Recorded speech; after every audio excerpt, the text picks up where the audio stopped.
읽겠습니다. 그 후에 유대인의 명절이 되어 예수께서 예루살렘에 올라가시니라. 자, 그 후라는 것은 어제 4장을 얘기하죠. 사마리아에서 사마리아 여인을 만나고 북쪽 갈릴리로 올라가셔서 갈릴리에서 사역을 하셨죠. 그 사역을 마친 후에 예수님이 다시 예루살렘으로 내려오신 거죠. 지리적으로 내려오신 거죠. 자, 여기에 예루살렘으로 다시 내려오신 이유는 유대인의 명절이 돼요. 명절을 지키기 위해서 오신 거예요.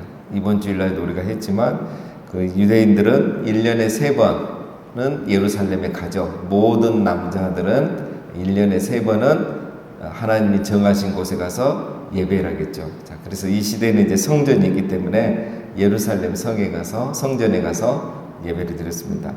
자, 예수님이 6월절 3번의 6월절을 예루살렘에서 지켰다 이렇게 성경에 나와 요한복음에 나와 있죠. 자, 그런데 이제 5장 1절은 사실은 6월절인지는 명확하지 않습니다. 자, 그래서 그냥 그 3대 절기 중에 하나였다라는 것으로 우리가 생각하면 되겠고요. 자, 2절 예루살렘에 있는 양문 곁에 히브리 말로 베데스다라 하는 못이 있는데 거기 행각 5이 있고. 자, 예루살렘 이제 성전에 가는데 이 성전이 있고 성전을 둘러싸고 있는 또 성이 있죠. 예루살렘 성은 굉장히 큽니다. 그래서 성문이 무려 9개가 있어요. 9개. 우리 이 금정산성도 뭐 적지 않잖아요. 금정산성에도 그 문이 4개가 있다더라고요. 그런데 예루살렘은 9개가 있습니다. 그 중에 하나가 저 양문. 이 양문은 북동쪽에 있습니다. 북동쪽에 양문이 있는데 이 양문은 왜 양문이냐? 양이 들어오는 문이기 때문에 양문이에요. 그래서 성전에 쓰일 양들을 이 성전에서 가까운 이 양문을 통해서 양을 데리고 들어옵니다. 그래서 양문이다 이렇게 말하고 이 양문에서 한 200m 정도 내려가면 이제 베데스다라는 연못이 있습니다. 연못. 우리가 말하니까 연못 하니까 이제 뭐 자연적인 이런 멋진 연못을 생각하는데 그냥 이렇게 인공 연못입니다. 만들어 놓은 연못이에요. 그래서 이제 거기에 이제 연못이 있고 행각이 5이 있다. 그러니까 이제 인공적으로 만들어 놓은 그런 연못이라는 걸 알 수 있죠. 자, 3절에 그 안에 많은 병자, 맹인, 다리 저는 사람, 혈기 많은 사람들이 누워 물의 움직임을 기다리니 이는 천사가 가끔 못에 내려와 물을 움직이게 하는데 움직인 후에 먼저 들어가는 자는 어떤 병에 걸렸든지 낫게 되밀어라. 자, 그 행각 안에는 이제 많은 사람들이 누워서 또 앉아서 기다리고 있는 거죠. 왜냐하면 물이 움직이면 제일 먼저 그 물에 들어가는 사람이 나음을 받았다라는 이제 이야기가 계속 내려져 오고 있는 거죠. 물이 움직이는 이유는 이 사람들은 천사가 내려와서 그 물을 이렇게 딱 움직이면 물이 동이면 이제 제일 먼저 1등으로 들어간 사람이 낫는다 이렇게 생각하는 거죠. 근데 뭐 이제 과학적으로 보기에는 이제 그게 용천수고 있어서 이렇게 물이 안에서 이렇게 한 번씩 솟아 올라오겠죠. 그걸 말하지 이제 천사가 와서 물을 그래 동여서 그때 들어가서 나은 건 아니라고 그렇게 생각합니다. 그러니까 이 베데스다 하면 여러분 베데스다의 뜻은 은혜의 집이라는 뜻입니다. 은혜의 집. 근데 이 은혜의 집인데 사람들은 뭡니까? 은혜로 자기의 병이 낫는다 생각 안 하고 천사가 와서 물을 동이면 제일 먼저 들어간 사람, 제일 부지런히 제일 빨리 들어간 사람이 낫는다. 자기 공로로 낫는다. 이렇게 생각을 하고 있는 거죠. 그러니까 그곳에 이제 많은 병자들 모여 있는 겁니다. 근데 이게 참 웃기잖아요, 여러분. 제일 먼저 들어가면 나음을 입는데 이게 사실 가능하느냐 이거예요. 자, 보세요. 거기 있는 사람 누굽니까? 맹인이잖아요. 맹인이 천사가 온지 어쩐지 어떻게 보여요? 보이지도 않는데 어떻게 제일 먼저 가겠습니까? 다리 저는 사람, 가는 동안 다른 사람이 먼저 가버리는 거죠. 혈기 많은 사람, 움직일 수가 없잖아요.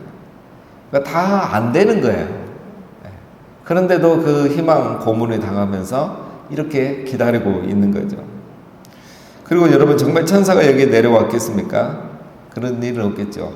그런데 여기에서 나음을 입었기 때문에 누군가는 나은 적이 있기 때문에 그게 이제 이렇게 계속 전에 내려와서 이 사람들이 이런 희망을 갖고 기다리고 있지 않겠습니까? 자, 그러면 그 사람은 천사가 정말 그렇게 해서 나음을 입었을까? 아니면 용천수가 올라왔을 때 자기가 제일 먼저 들어가서 그 약효를 봤을까? 이거는 우리가 알 수가 없는 거죠. 그러나 이제 뭐 제일 간단하게 생각할 수 있는 거는 정말 이 사람 안에 최초로 낳은 사람이 가정하면 어떤 열정이 있었고 정말 낳고자 하는 간절함이 있었고 정말 간절히 기도했는데 뭐 예를 들면 우리 선지자가 나만 장군에게 요단강에 가서 몸을 7번 씻어라 해서 나음을 입은 것처럼 예를 들면 뭐 연못에 가서 몸을 씻어라. 근데 그랬을 때 자기가 들어갔는데 정말 그 믿음으로 들어갔는데 나음을 입은 이런 기적이겠죠. 만약 정말 기적이라면. 그러니까 천사라든가 뭐 용천수가 솟아났을 때 들어가서 나은 건 아니고 이 사람이 정말 뭔가 간절히 기도했고 그 응답으로 물에 들어갔다가 나음을 입지 않았나. 이제 그렇게 뭐 우리가 상상해 볼 수는 있습니다. 자, 그런데 이제 그렇게 됐을 가능성이 제일 많은데 지금 남은 거는 뭡니까? 사람들이 행위만 남은 거예요. 그런 은혜는 없는 거예요. 기도는 없는 거예요. 간절함만 있는 거예요. 소원만 있는 거예요.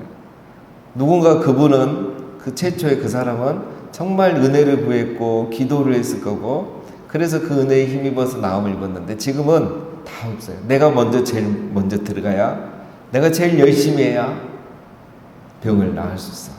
이렇게 돼버린 거예요. 자, 이게 이제 신앙이 이렇게 변질되는 과정이에요. 누구나 그렇고 이 시대도 그렇습니다. 자, 거기에 누구도 있습니까? 5절에 거기 38배 된 병자가 있더라. 38년이나 병을 앓고 있는 사람. 이 사람은 38년째 여기 있는 거겠죠. 왜 그럴까요? 은혜를 모르는 거예요. 자기가 제일 먼저 들어가기만 하면 낫는다고 생각하고 있는 거예요. 그러니까 이 은혜를 입지를 못하는 거죠. 기도하지 않는 사람이 베데스다에 앉아 있는 거예요. 은혜를 모르는 사람이 지금 베데스다에 앉아서 병 낫기만을 바라고 있는 겁니다. 6절 예수께서 그 누운 것을 보시고 병이 벌써 오래된 줄 아시고 이르시되 내가 낫고자 하느냐. 누가 오셨습니까? 우리 예수님이 그곳에 오셨죠. 은혜의 집에 은혜는 없고 사람들의 공로만 있는 그곳에 우리 은혜의 주인이신 은혜를 베푸시는 주님이 오신 거예요. 양문의 참 재물이신 세상 죄를 지고 가는 예수님이 이곳에 오신 거예요. 예수님이 보자마자 안 거죠. 병이 오래됐다는 것을 내가 낫고자 하느냐. 여러분 우리 예수님이 얼마나 선하십니까? 다른 데서는 어떻게 했습니까? 요청했잖아요. 가나온 인잔치에서 포도주가 떨어졌다고 왕의 신하의 아들이 열병이 들었을 때 와서 고쳐달라고 했고 근데 지금은 38년 된 병자는 예수님 바라보지도 않아요. 그냥 자기 힘으로 해보겠다고 하고 있는데 예수님 먼저 오셔서 낫고자 하느냐. 이게 바로 은혜입니다. 묻지 않아도 예수님이 먼저 와서 지금 물어보시잖아요. 요청하지 않아도 물어보시잖아요.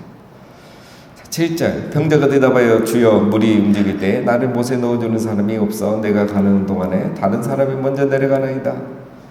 여전히 병자는 예수님을 몰라보고 자기 생각만 이야기하죠. 병자가 하는 말이 여러분 아주 핵심이에요. 첫 번째 뭘 말합니까? 자기가 하고 있는데 안 된다는 거예요. 내가 이렇게 노력했는데 38년째 내가 이것만 기다리고 있는데 자기 행위를 강조하죠. 두 번째 다른 사람 핑계를 대죠. 내가 이렇게 38년 노력했는데 다른 사람 나보다 먼저 들어갑니다. 저 사람들 때문에 내가 안 됩니다. 저 사람 때문에 내가 낫지 못합니다. 이 은혜를 모르는 사람이에요. 정말 하나님이 고쳐주고자 하면 그 한 사람만 고쳐주시겠습니까? 누구든지 이 연못에 들어가면 다 낫게 해주시는 거지. 은혜를 모르는 사람들의 특징이 있습니다. 은혜를 구하지 않고 자기 행위만 강조하는 거죠. 내가 뭐 했는데, 내가 이렇게까지, 내가 이렇게 기도했는데, 내가 이렇게 봉사했는데, 내가 이렇게 오랫동안 헌신했는데. 두 번째, 다른 사람 핑계댑니다. 하나님이 살아계시고 전능하신 분이 계신데, 치료자 예수님이 계신데, 누구 때문에 안 되고, 뭐 때문에 안 되고, 이 시대는 안 되고, 요즘 젊은이들은 안 되고, 시설이 안 좋아서 안 되고, 예산이 없어서 안 되고, 다 다른 얘기하는 거예요. 다른 거 핑계대는 거예요. 여러분, 그 은혜를 모르는 사람들의 특징입니다. 하나님이 살아계시고, 전능하신 분이 계시고, 그분이 은혜를 베푸시면, 이런 게 뭐가 문제겠습니까? 병자는 은혜를 모르는 사람이에요. 8절 예수께서 이르시되 일어나 내 자리를 들고 걸어가라 하시니 그 사람이 곧 나와서 자리를 들고 걸어가니라. 이날은 안식일이니. 예수님께서 한마디 하니까 걸어나잖아요. 일어나 걸어가라. 내 자리를 들고 걸어가라. 이게 은혜입니다, 여러분. 38년 아무 의미 없습니다. 혈기 많은 거 아무 의미 없습니다. 못 걷는 거 아무 의미 없습니다. 이 사람보다 더 빠른 사람이 수없이 많다는 거 다 의미 없습니다. 예수님 한마디면 됩니다. 일어나 내 자리를 들고 걸어가라. 오늘 우리 삶 속에도 마찬가지입니다. 우리는 안 되는 걸 자꾸 얘기하는데 하나님이 일어나 걸어가라. 하나님 말씀 한마디고 은혜 한 번 베푸시면 다 되는 겁니다. 여러분, 베데스다 연못이 은혜를 주는 게 아니라 은혜의 주인이신 우리 예수님이 은혜를 주시는 겁니다. 우리 자꾸 베데스다를 찾아다닌단 말이에요. 다른 베데스다가 아무리 많으면 무슨 소용이 있습니까? 거기에 예수님이 없으면 소용이 없습니다. 예수님이 계셔야죠. 은혜의 주인은 예수님이십니다. 오늘 우리도 마찬가지입니다, 여러분. 우리가 38년 된 병자처럼 할 때가 많습니다. 교회는 은혜의 집이죠. 교회 와서 뭐 누굴 만나야 되겠습니까? 은혜의 주인이신 예수님을 만나야 돼요. 그분을 통해서 우리가 은혜를 경험하고 문제가 해결되는 겁니다. 그래서 우리는 은혜를 구해야죠. 은혜를. 핑계를 대는 게 아니라 은혜를 구해야 되는 겁니다. 자, 이렇게 해서 오늘 38년 된 병자는 자기가 원하지도 않았고 구하지도 않았는데 예수님이 은혜를 베푸셔서 나음을 입었어요. 자, 근데 이 사건이 이제 다른 일과 연결이 되죠. 자, 이날은 안식일이니. 아이고, 이날이 안식일이었습니다. 예수님이 일부러 또 안식일날 병을 고쳐주신 거죠. 자, 이게 이제 사건이 됩니다. 10절. 유대인들이 병 나은 사람에게 이르되 안식일인데 내가 자리를 들고 가는 것이 옳지 아니하니라. 38년 된 안진뱅이가 나음을 입었지만 그날이 안식일이었어요. 그래서 사람들이 뭐라 합니까? 너가 자리를 들고 앉았던 이제 자리겠죠. 그 돗자리 같은 걸 들고 이 무거운 걸 들고 안식일에 돌아다니는 것은 옳지 않다라고 말하는 겁니다. 그래서 유대인들은 누구겠습니까? 뭐 바리새인들, 서기관들, 지도자들이겠죠. 쉽게 말하면 이 말이에요. 네 오늘 저분이 병 고쳐줘서도 안식일이니까 누워 있다가 내일 가든지 아니면 자리는 놔두고 그냥 몸만 가든지 이래야 된다니까요. 이게 말이 됩니까?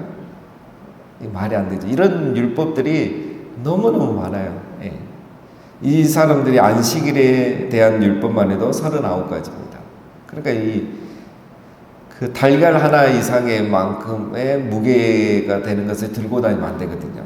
안식일에. 그리고 1km 이상 걸어가면 안 되고. 그러니까 이런 것들을 가지고 이 병 나은 사람을 지금 정죄하는 겁니다. 11절. 대답하되 나를 낫게 한 그가 자리를 들고 걸어가라 하더라 하니. 그래, 우리 나를 고쳐주신 분이 그렇게 해서 내가 가는 거다. 또 이 사람도 겁먹는 거죠. 12절. 그들이 묻되 너더러 자리를 들고 걸어가라 한 사람이 누구냐 하되. 이름을 대발해 거죠. 고침을 받은 사람은 그가 누구인지 알지 못하니 이는 거기 사람이 많음으로 예수께서 이미 피하셨습니다. 예수님은 이 사람만 고쳐주고 이게 논쟁이 될 줄 알고 이미 자리를 피하신 거죠. 이걸 보면 이제 예수님이 아직 공생의 초기 최소한 마지막은 아니란 걸 알 수 있죠. 왜냐하면 예수님이 이를 피하신 이유는 이거에 벌써부터 크게 논쟁이 되고 예수님이 노출되고 그 다음에 유대인들이 예수님을 죽이면 안 되기 때문에 그렇죠. 예수님은 3년 뒤에 이제 6월절에 죽으셔야 되기 때문에 일부러 이렇게 피하신 겁니다. 14절. 그 후에 예수께서 성전에서 그 사람을 만나 이르시되 보라 내가 나았으니 더 심한 것이 생기지 않게 다시는 죄를 범하지 말라 하시니. 자, 예수님이 그 후에 며칠 후란 말입니다. 이거는 가까운 미래. 그날은 아니고 며칠 뒤에 다시 그 사람에게 찾아갑니다. 절기를 이렇게 며칠 지키니까 계속 이 절기 때에서 만날 수 있는 거죠. 예수님 먼저 찾아오신 겁니다. 그래서 예수님이 이 사람 병만 고쳐준 게 아니라 영혼도 구원받을 수 있도록 하시는 거죠. 너가 나았으니 더 심한 것이 생기지 않게 다시는 죄를 범하지 말라. 자, 여기에 보면 두 가지를 알 수 있죠. 이 사람의 병이 죄와 관련이 있다는 것. 이런 경우들이 많이 있습니다. 모든 병이 죄와 관련이 있는 건 아니고 이 사람에게는 예수님이 그걸 가르쳐 주는 거죠. 자, 그러면서 뭐라 하죠? 더 심한 것이 생기지 않게 죄를 범하지 말라 이거죠. 자, 여기서 이제 우리 오해하면 안 되는 게 뭐 죄를 지어서 이 사람이 그러면 병이 또 50년, 60년, 70년 이렇게 또 병자로 살아야 되느냐 그 이야기는 아닙니다. 여기서 더 심한 것은 지옥을 말하죠. 예, 죄를 지음으로 너가 지옥에 가지 않도록 하라는 거죠. 그래서 그런 경고의 말씀을 해주신 겁니다. 자, 15절 그 사람이 유대인들에게 가서 자기를 고친 이는 예수라 하니라. 굳이 가서 말 안 해도 되는데 이 사람도 말해줍니다. 예. 자기 살 길을 찾는 거죠. 16절 그러므로 안식일에 이러한 일을 행하신다 하여 유대인들이 예수를 박해하게 된지라. 그러므로 그렇죠. 이 사람이 예수라는 걸 알려줬기 때문에 유대인들이 이제 그를 이제 예수님을 본격적으로 박해하기 시작하는 거죠. 자, 17절 예수께서 그들에게 이르시되 내 아버지께서 이제까지 일하시니 나도 일한다 하시매. 예수님이 설명하시는 거죠. 내가 왜 안식일에 병을 고치느냐. 우리 예수님도 만만치 않습니다. 미안하다 내가 너무 급해서 불쌍해서 그냥 안식일에 했는데 이제는 안 할게 이러면 되는데 예수님도 할 말 하죠. 왜? 내가 뭘 잘못했는데. 내 아버지께서 일하시니 나도 일한다. 내 아버지께서 일하시니 나도 일한다. 그래, 안식일에 쉬는 거는 창조 때는 하나님이 쉬셨지만 인류가 타락한 이후에는 하나님도 인류를 구원하기 위해서 계속 일하고 계신다. 그래서 나도 이 안식일에 병을 고치고 전도하고 있는 것이다. 내가 잘못한 게 없다는 거죠. 자, 18절 유대인들이 이로 말미암아 더욱 예수를 죽이고자 하니 이는 안식일을 범할 뿐만 아니라 하나님을 자기의 친아버지라 하여 자기를 하나님과 동등으로 삼으심이라. 자, 여기 이제 나오죠. 우리 예수님이 끝까지 유대인들에게 이렇게 미움받는 이유가 크게 두 가지입니다. 주로가 안식일에 병을 고치는 거죠. 안식일에 병을 고치는 거. 유대인들에게는 정말 제일 중요한 거예요. 안식일이잖아요. 그러면서 이제 모든 걸 부정하게 되는 거죠. 그 다음에 두 번째가 예수님을 자기가 하나님을 이제 내 아버지라고 자꾸 부르시니까 사람들이 들었을 때는 니는 목수의 아들이고 이름도 없는 애인데 네가 하나님 아버지면은 네가 하나님이고 신이란 말인데 그래서 신성모독이라는 거 이거는. 그래서 신성모독죄가 또 하나 더 추가가 됩니다. 그래서 이 두 가지가 이제 늘 예수님의 꼬리표가 따라다니는 거죠. 그래서 유대인들이 예수님을 이제 이 두 가지 때문에 무슨 말을 해도 듣지 않는 거예요. 예수님 무슨 기적을 일으켜도 그거 이제 보기도 싫은 거예요. 이 두 가지 때문에 이제 예수님을 이제 결국 끝까지 반대하게 되는 거죠. 그래서 그럼에도 우리 예수님은 이 두 가지를 꼭 행하시는 거죠. 왜냐? 안식일이라는 이 고정관념은 유대인들이 하나님을 제대로 믿지 않고 있다는 걸 보여주는 거고 예수님이 하나님의 아들이라는 거, 하나님이 보내신 분이라는 거, 하나님이시라는 거 이걸 믿지 못하면 다른 거 다 필요 없거든요. 기적을 아무리 믿어도 이걸 안 믿으면 소용이 없거든요. 그래서 예수님이 죽을 각오하고 이거는 끝까지 이렇게 주장을 하셨던 것입니다. 이게 이제 우리 예수님이 자기 목숨 걸고 복음을 전하신 모습이라고 할 수가 있습니다.